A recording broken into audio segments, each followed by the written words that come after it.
All right, we do this every time. We judge people's backgrounds of their Zoom, and you have a very classy one. This is good. This is an A+. Mine is unfair. I'm on a set. Oh, okay. All right. I was going to say, this is like a hell. All right. Yeah, okay. But Usually, I almost didn't tell you because I was like, yeah. You could have gone with it.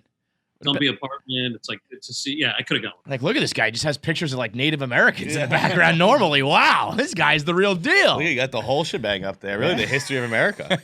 He did. I mean, I did help curate with the set designer because we just wanted like a snapshot of the history of America. Yeah, no, I mean it works for sure. It definitely puts the right vibe out there. Also, so we're shooting this in Toronto, where I'm in Toronto for another project, the show called Clarice for CBS. But Canada has a 14-day mandatory quarantine, but they actually like they check in with you and make sure you're not leaving. Stunning, shocking. They actually do shit.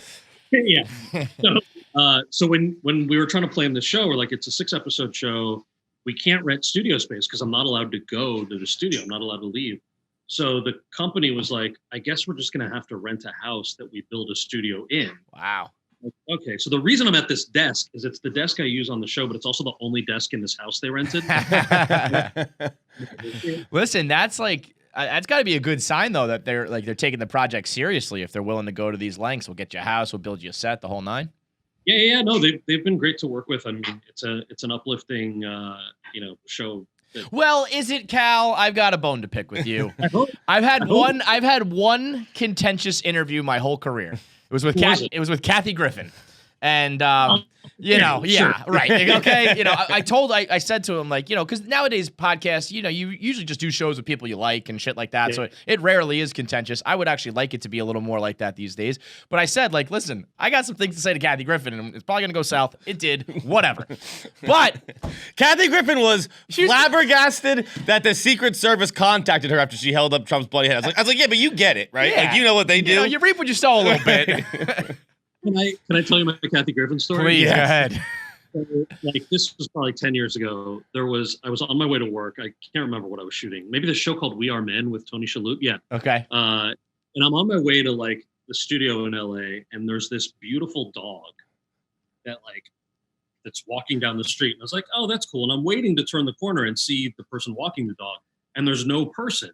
So then I turn around and I'm like, well, I got to help this dog. So I stay with the dog. And then I was like, but I got to go to work. So I go back home with this dog. You took the dog? I look around. There's nobody around. I'm already late. I put the dog in the backyard. I come back like 4 hours later. It was a short day. And there's no collar on this dog. And then I take pictures. I put up signs all over the neighborhood. Found dog. There's no microchip on the dog. And then finally, as I'm petting this amazing friendly dog, we realized there is a collar. The collar is like underneath the fur, and there's a phone number, and there's like the name. I don't remember the name of the dog, but I called the number, and this dude picks up, and I was like, hey, did you lose a dog named whatever? And he's like, no. I was like, okay. Yeah, you did, bud. Yeah, you did. And then he goes, can you describe the dog? And I was like, no, because if this is not your dog, I'm not going to take this fucking dog away. So he describes the dog, and I was like, okay, but that's not the dog's name. He goes, no, it is. Where do you live? I was like, no, I'm going to meet him on the street. So I meet him on the street, like around the corner from where I was staying, and he goes, oh shit, Kal Penn. I was like, yeah. And clearly the dog knew him, and he goes, so here's the deal. This is Kathy Griffin's dog. And it's like, what? It's like, and the dog is featured prominently on her reality show. So they have a fake dog tag, like with a real phone number, but they don't want anybody to steal the dog. But the dog got out because like the gate was open or something. So he's like, can I get a picture of you with the dog? And I was like, sure, why not? So I take a picture with this adorable dog. 10 minutes later, like my Twitter is blowing up. And I was like, oh no, did I say something stupid again? Like what happened? And it's all of this. Kathy had tweeted the picture and was like, thank you, Kal Penn, for like finding my dog. And I had never seen so much love. Like her fans are so diehard. Oh, yeah. Like to your point, you either love her or hate her. Mm-hmm. Her fans are so diehard. I've never seen that much love on my Twitter page. What a handsome man finding that dog. I was like, thank you. I literally did thing, but thank you. I'll take it. Your face in this is so perfect with that story. You're like, what are we doing here? Like, you're so clearly confused. Like, I didn't totally believe him, right? He didn't know the dog's name. Oh man. So yes, I feel you on that. Yeah, it's Kathy Griffin. She's a legend for a reason. But the reason why I think it's going to get contentious here is because you're doing Kal Penn approves this message, which is trying to get Gen Z and millennials to vote, and I don't think they should vote, Cal. I think that, like I said today, that 400 to 600 people total should be allowed to vote. Who are they? I don't know. Just the smartest, like most educated, informed 600 people in the country, not even close to the amount of people that we do let vote. And you bringing more people in is part of the problem. Okay, then we disagree. There's historic precedent for what you're talking about, because you used to have to be what? You used to have to be a dude, white, wealthy, own land. Well, I didn't say all that, okay? I just said smart. Going for landowners, that's going to be almost none of us in New York or LA. Yeah. But yeah, it's, I get what you're getting at is that we just don't trust each other anymore. Right. True. Right.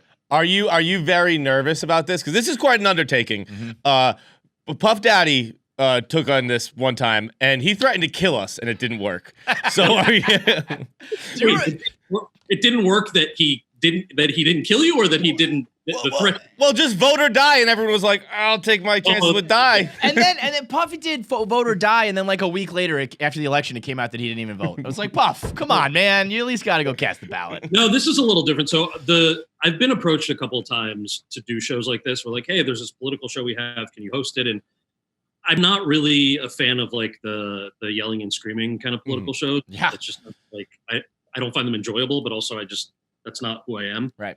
So I always said no, and then my writing partner and I, this guy Raman Borsellino, we were like, well, what would we want to make if we had the chance to make it? We're like, well, we like Daily Show, but it's cynical, right? So like, what if you did? And I love watching it, but like, what if you did a less cynical Daily Show? So instead of reacting to things, what if it was issue specific? Sort of like, do you know the show CBS Sunday Morning? It's probably like Grandpa watches. Oh yeah, I like this show a lot. Yeah. It's very soothing, and they got that little like sun logo, right? And it comes back from break with the music. Yeah, I know. Yeah, it's soothing. Yeah. So you watch it, and you're like, you feel nice. You're like hungover. It's 9:30 on Sunday. It's just on, and you like actually are soothed in addition to your Tylenol and your whatever you're eating. And I'm like, I want to do that. I want to do that related to leading up to an election. So in an ideal world, it's like, if it does well, then we can do this for years, and it has nothing to do with an election. So each episode's about a specific issue. So the first episode airs on National Voter Registration Day, the 22nd, 10:30 at night. Like, what should the episode be about? It should be about the history of voting. And you used to have to be 21 to vote, and it dropped to 18 in 1971 with the 26th Amendment. But the reason it finally dropped to 18 in 1971 was after World War II, all these veterans were coming back going, I just almost died for my country, or my friends died vote, yeah, freedom, and I'm not even allowed to vote at 18. That's bullshit. And it took that long, up until 1971, to get the right to vote for 18-year-olds. So our episodes are things like that. And like episode 2 is about higher ed, basically, right? And everybody has done episodes on student debt and for-profit colleges, things like that. So we have no interest in that. Instead, we're talking about like, okay, trade school, really valuable. Not everybody goes to college. Some people go into the military. Some people go straight to the workforce. Some people go to trade school. So like, what are the benefits of trade school? What are the benefits of four-year college? But more importantly, how do they combine for innovation? So there's the biggest threat for young people is automation. It's like all of the AI and computers and manufacturing, it's not just going overseas. It's just machines that are doing those jobs. So like, we can yell and scream about whether, colleges are only for the elite and whether trade schools are only for, working class folks on the right. And it's like, that's the wrong conversation. The conversation is like, who is doing something about automation, and how is it going to benefit my 15-year-old cousin? Like, should my 15-year-old cousin go to trade school for something in particular? Should she major in philosophy? Probably not. Like, what's the right thing to do? So that episode is about how we as Americans are going to compete against China and India and Brazil with something like automation through the context of, what do I do after high school? Like, what's the best thing for me to do? So again, it's like, it's not really about any person that you should vote for. It's about like, hey, you should think. Novel idea. Like, it's not about like which asshole you're gonna pick. It's about actually what's going on. You I know, don't like the yelling and screaming. So I'm like, how do we do this and make it a thing that doesn't talk down to someone? Where do you fall on that issue, by the way? I feel like it's kind of coming back around. Like, I feel like learning a trade is actually really valuable now, and like a typical college education is like flush it down the toilet. I had a trade high school, or a what do you call them? Vocational high school in my hometown, and I remember when kids like who I grew up with and went to middle school with and elementary school with, when they went, it was kind of like, dude, you're going to learn how to be a plumber. Yeah. And then that plumber's I was right going now. on my third college, and he's like, yeah, I make $160,000 a year, bro. I was like, wait, what? Exactly. You make what? Honestly, I hope my kid's a plumber. We touch on that a little bit, where it's like, we want to acknowledge that like there's this dumb. I think the episode we're using, if we can get the rights to it, is Nicki Minaj Cardi B, like the beef that they had. Yeah. And how like there's this totally manufactured beef between people who are going to trade school and people who are going to college. It's like, why do we think that way? Right. And then we're going to cut to the Cardi. What I really want to do is get a clip of Cardi B saying "fuck you, Cal." The beef that she had with Nicki, and then it just cuts to like "fuck you, Cal," and then we go. Well, but it does make sense to me, because it's like if you're gonna pay it for college, either your parents or your loans or whatever, you want that shit to be good and real and the right way to do it, and you want to feel like fancy about it. And so you're going to kind of flaunt that to the vocational school person, because the one thing they don't have is that, elite status, but then they're going to flaunt their practicality and their paycheck in your face. So it's like, I get why there is that beef, but it's still stupid. It's stupid. And it's also like, how do you have that conversation in the right way, right? Like, some of these jobs are obviously going to be gone in the next decade. Mm-hmm. It's not good enough for people who do public policy to be like, the sad reality is your job is going to be gone. Yeah. Well, okay, that A, you have to account for what's going to happen to that person's livelihood. And then B, like, what are their kids going to do? It's not good enough to be like, it's not my problem because it's not going to happen over the next 4 years. So we talk about that too. A lot of that stuff happens at the local and state level. It's not just about who we're voting for president. It's like who's on the city council. That I honestly think is probably a more important crusade, if I can speak from a total place of ignorance. But like, I genuinely do sometimes feel like if you live in a certain state that goes a certain way, that like a lot of times your vote, I know it counts, but yes, like it kind of doesn't. But voting for like local people that are actually probably going to affect your day-to-day life, it's like I don't even think about, my local this and that. I don't even know them. I don't consider it, I mean, look, it does count overall. The Bush Gore election was what, 500 something votes, right? So obviously, if you're in a battleground state, your vote is weighted more than it is if you're in a place like New York or Alabama. But even places like New York, Alabama, like if you're a conservative who's voting in New York City, and if you're a progressive voting in Alabama, it matters because even if your candidate isn't going to win the electoral votes from your state, the other people who are running in your state for different offices have to take into account like, oh shit, 48% of these people have jumped over here when it used to be 30. Right. So like they have to take that into account when they're planning their public policy. So it's not that the vote is wasted. And I think that's something we don't think about a lot. It's like, oh, my vote doesn't matter to elect the president. It's like, it kind of does matter with everything that happens from that point on anyway. Well, honestly, just that right there is a piece of information I never really thought Makes about. Makes a lot of sense, Cal. Already good job. It turns out you know what you're talking about, Cal. All right. Do I get a Secret Service visit, though? What do you think about this Joe Rogan thing going on? Have you caught up with this? No, I've been. Here's what I've been doing. I've been reading you've been in Canada too, so you don't know what's going on down here. Yeah. Turned on my nerdy the NPR app this morning and like was making breakfast and listening to their top 5 minutes, and I was like, oh, the fires have spread. That's really bad. Yep. It's not good.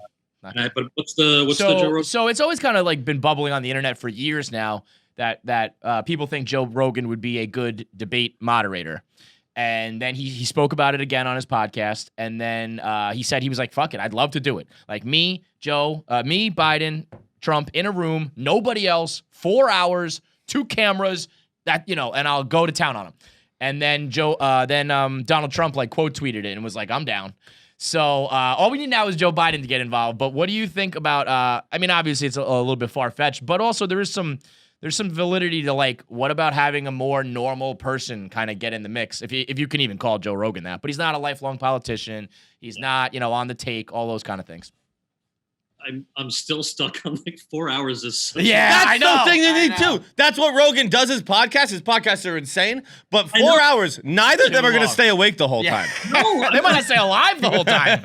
I'm thinking about all of the things that I do over the course of 4 hours. And it's like a lot of stuff, or it's nothing. But if it's nothing, if I'm just sitting there, then it's like, I don't want to talk to anybody for 4 hours. Okay. But your question is like, yeah, I think the reason that appeals to so many people is that people identify with Joe Rogan. There's like a way that he speaks and a way that people identify with him that's different from like an announcer or somebody who's like, if it's Fox or MSNBC, there's obviously a slant there, and playing that game as opposed to somebody or a group of people even who people feel like are more conversational. I think it's an interesting idea. I think that's like with politics overall though, right? Like the idea of picking up your phone and tweeting something nasty feels so good sometimes. Oh, the best. It's not how the government works. Like government purposely has 3 branches and bills move through, and you have to get consensus, and then the Supreme Court can block or approve certain things, and all of that is very slow and can take decades on purpose. Like that's literally how it works. But we're now we're in this digital age for the last 15 years and nothing else has caught up. So that debate thing is an interesting format, right? Like, or at least maybe you can still do the traditional ones, but why not do an alternative one? Right. And whether it's Joe Rogan or not, I think the point is a good one that like we should find a way to mix it up a little bit. I think you'd be good at it. I don't know if I'd be good at it, but I'm stuck on like, I don't have the attention span for more than a 15-second Insta story. Yeah. Through them. I don't even have that. 15 whole seconds. What are you, crazy? don't have 15. I always just say my phone is just my thumb's treadmill. Like I'm not actually reading anything. I'm not actually watching anything. It's an exercise in tapping, and I'm great at it. Our show's 21 minutes for a reason. Yeah. Right? It's like, well, I just watched The Social Dilemma last night on Netflix, though, just talking about how like the world and humanity is pretty much completely fucked because of technology and social media and the digital age. And when you really lay it all out like that documentary did, I mean, for all I know, that documentary is another piece of propaganda. But boy, it was scary. It was like, oh boy, we're in a lot of trouble. I know it's very scary. And how about this? So as I was walking out of my apartment this morning, my girlfriend was watching Paris Hilton's documentary. And the last line I heard as we walked out was she's like, everything that you're seeing on social media is like something I started. And then she kind of paused and she goes, and sometimes I'm just really scared I created a monster. And I was like, we're going to hell in a handbasket, and it's Paris Hilton's fault, and she feels bad about it. She knows it. It's bad that Paris has the awareness to know, like, yep, I did it, and it was me. Wow. What a line. So I got to get the hell out of here. We're going to Canada. I'm going to work at my social media company. I'll see you later. Is it bad that makes me want to watch it? Yeah. It was the other great line was her sister, who never does interviews or anything like that. It's like, I've turned these down my whole life, and I just felt like it wouldn't be authentic if I wasn't here. Because Paris, like, she's very glamorous, but really behind closed doors, she likes to just lay on the couch and eat leftovers and play with her dogs. She's like basically Homer Simpson. And I was like, I don't think you know who Homer Simpson is. That was a hotel heiress trying to be relatable. What's the show you guys watch? Yeah, but it is weird because it's like you're gonna do this show on freeform, but obviously the internet and social media is like such a powerful tool. But it's also like the horse is out of the barn. It's pretty much uncontrollable and unregulated, and it's going to ruin humanity as we know it. But that's also what they want you to think, right? Oh, okay. Let's get the tinfoil hats. Let's go. I mean, for real, it's of course very scary, and it's scary if we don't do anything about it. It's this idea of like look at artificial intelligence, right? If we're not gonna, you have big companies that are doing. I did this show for Amazon last year called "This Giant Beast That Is the Global Economy." We had one episode on AI. I didn't know very much about it, but I was like, this seems like a decidedly bad idea with some really good qualities in it. Like if it can cure cancer, great. But if it's going to take everybody's jobs and take over, then no. But all of the companies that are making AI are like, yeah, I mean, it's up to the government to make sure that it's properly regulated. I'm like, okay, but your company is lobbying the government to not regulate it. Yeah. So I appreciate that you got your PhD in computer science and you think that that's the right thing, but literally your employer is funding that disinformation. So I think, but that's why, like, if you look at everything, voter suppression, I don't care where it happens. I don't care if it's like, a Democratic primary and they're trying to suppress the vote, or if it's Republicans versus Democrats, whatever it is. The reason that shit happens is that they're scared of what happens if more of us vote. Right. Because if more of us vote, they're going to have to do something. The only way these people keep their jobs, whether they're on the left or the right, is by doing things that we want. Mm-hmm. And we're not policy experts. So if we're like, hey, I don't like this one thing, you have to come up with a solution. It's like, that's their job. They then need to come up with that solution. And I just think they do everything they can to sometimes make you feel like, oh, it doesn't matter. And yeah, maybe my vote doesn't make a difference. Or like, we're too far gone. The shit's done. I'm just going to make as much money as possible and die. It's like, well, you should do that. Make as much money as possible. Sure. But like, there is a role that we have to play. Don't be resigned yet.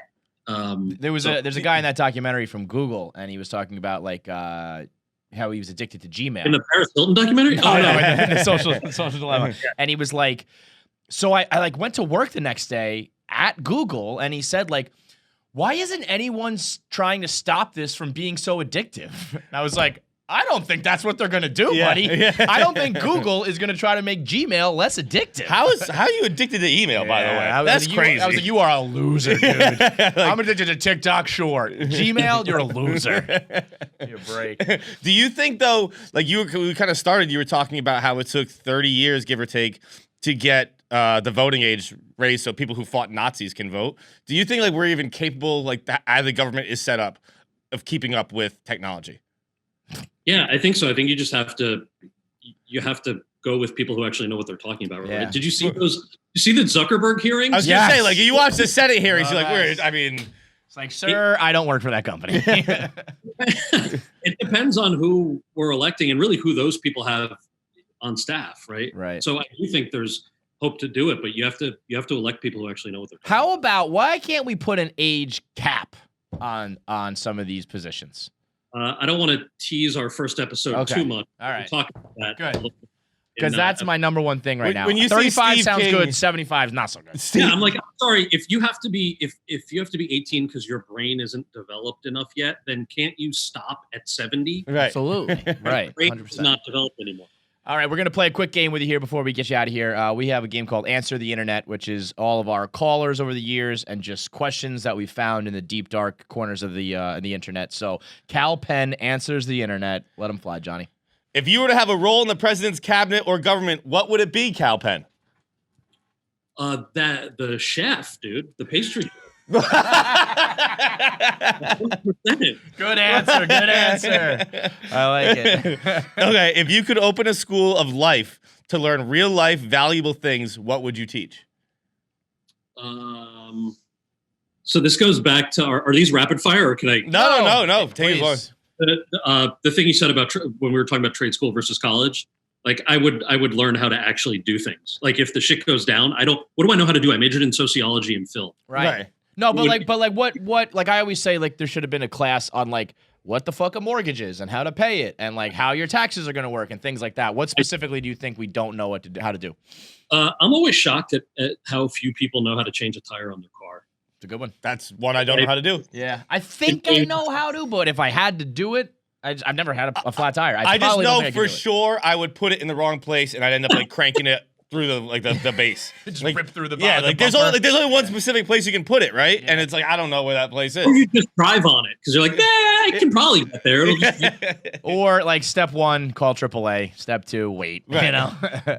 Wait, what was I just gonna say? Oh, did you see that? I think the New York Post had an article fairly recently. Like, can you believe that millennials are taking classes to learn how to do basic home fixing upping or whatnot? You know, not like build a house, but just like I don't know, paint a room, so to speak. And I was like, yeah, because you canceled the home ec, guys. Yeah, because we don't know how to do it. I don't know it. No one even considered teaching me any of these things. I mean, where's the shame in that? I don't see any shame in that. I None. want It's things. crazy. Millennials get the worst rap ever, and maybe I feel like Gen Z's kind of beloved because they're so silly. Yeah, they are. With their renegading and they're dancing. But millennials, first of all, we're like 40 years old I now. know. Like millennials get old. Millennials have like 3 kids and 401k now, and it's like, oh, millennials killed cheeseburgers. Like I don't think so, dude.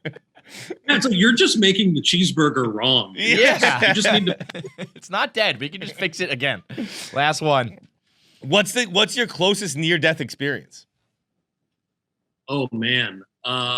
So I'm allergic to nuts, like almonds and cashews and all that stuff. What a pussy So- this guy Such is. a millennial move. Yeah, what? You killed the nut, man.